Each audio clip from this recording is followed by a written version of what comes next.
Hello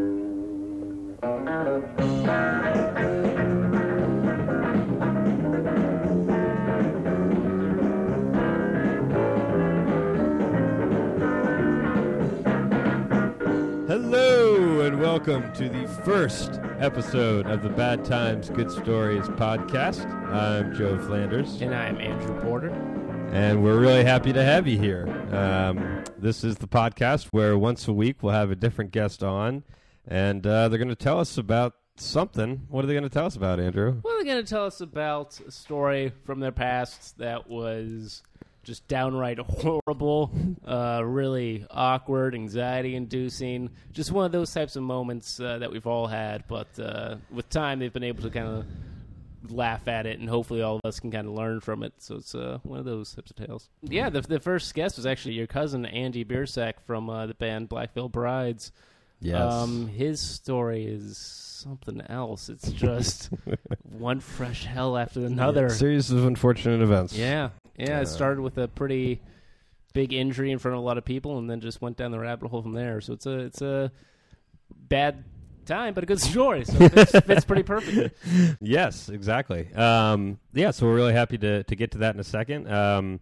But if you have a story that fits the bill that we've just described, feel free to email us at badtimesgoodstoriespodcast@gmail.com.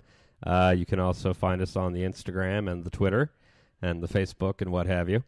And, we'd love to read your stories on the air. Yeah. So, I don't know. You think we're ready? I think so. I think we're ready. Let's Are you ready? I'm ready, yes. I think I'm ready. You look ready. Yeah? Yeah. You look eager? You look eager. You look pining. I don't know. All right. Oh, boy. Let's get into it. Here's Andy.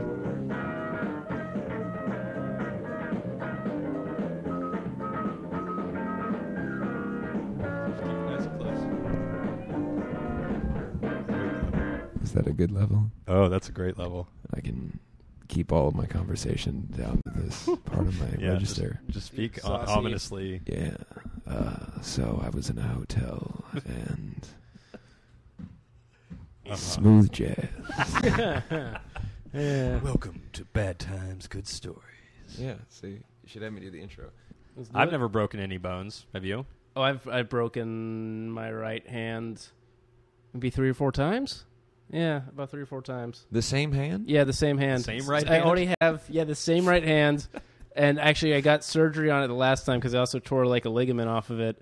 And they did like the whole X-ray CAT scan thing. And tore a ligament off of it? Yeah, off like my thumb. Ligament was gone. It's tore off my thumb and then wrapped around like the bone of the thumb. Holy. So they had to like reattach it with screws.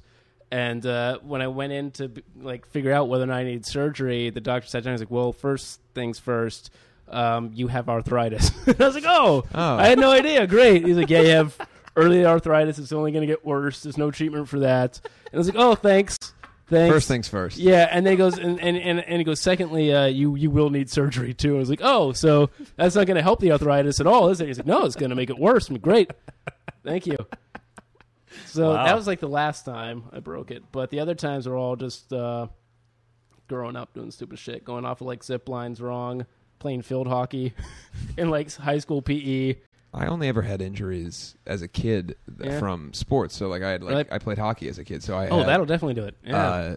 Hurt my tailbone when I was real little. Like I was like 13. That's so painful. The worst part of hurting your tailbone when you're a kid is like the reality as an adult. If you hurt your tailbone, is that you realize eventually it'll get better, but there is no immediate fix. No. And so when a doctor tells a young child, "There's no way to help you with this," it's so ominous and scary. Yeah. So I had a broke butt, so to speak, and it's also hard to talk about with your friends because they can't really explain. Like, well, I broke my butt. Like, I hurt my butt. My ass is broken. I didn't break it though, thankfully. It was just a severe injury on the butt. And then I had I broke my tooth. This is a fake tooth. I'm pointing to my right tooth right now to the listener. That's a fake tooth. Jesus, what happened there? That I got from I was trying to learn how to swim, and I coincidentally I still have never learned. Traumatic experience. I never went back in the water.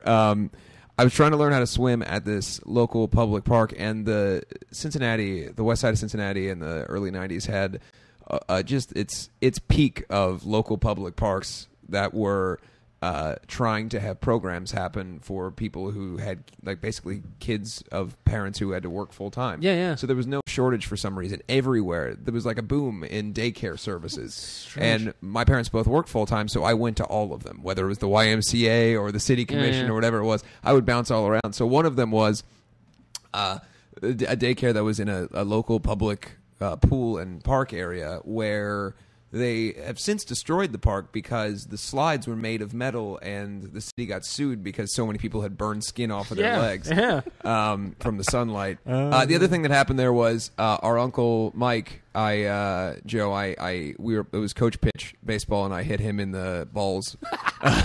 He threw it at me like an underhanded lob, and my dad. I grew up to hit as hard as you can, and so I did, and I injured our uncle's testicles in that park. But in that park, I got in the water and tried to swim from one end to the other, and I came up for air just as I was on the other side, Jesus. and just crashed my teeth out. So I had to go into emergent surgery.